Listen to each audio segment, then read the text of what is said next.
Терористите совладани, заложникот спасен. Симулациската вежба на безбедносните служби на меѓународниот аеродром Скопје и Министерството за внатрешни работи помина успешно. Траеше повеќе од 2 часа. Ангажирани беа и тимот на специјалната армиска единица Тигар, хеликоптерската единица при Арама, тимот за противпожарна единица и екипа од брзата помош. Настан од исклучително значење за безбедноста на аеродромот и на патниците.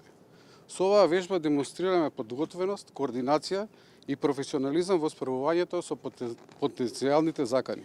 На вежбата присуствуваше и директорот на Бирото за јавна безбедност Александар Јанев, кој упати благодарност до екипите кои се вклучија во вежбата за да покажат со какви проблеми се спремни да се справат безбедносните службеници доколку е потребно. До сега можам слободно да кажам дека вежбата тече исклучително на едно професионално ниво, брзината на реакција е соодветна. Сакам да нагласам дека ова е дел од сетот на симулациски вежби кои што ги имаме во различни области, каде што ние како полиција секаде кај што сме дел засегнати даваме максимална поддршка. Јанев информира и дека досега со заложничка криза од ваква природа се немаат соочено, туку дека службите се соочувале само со помали локални инциденти од сличен тип.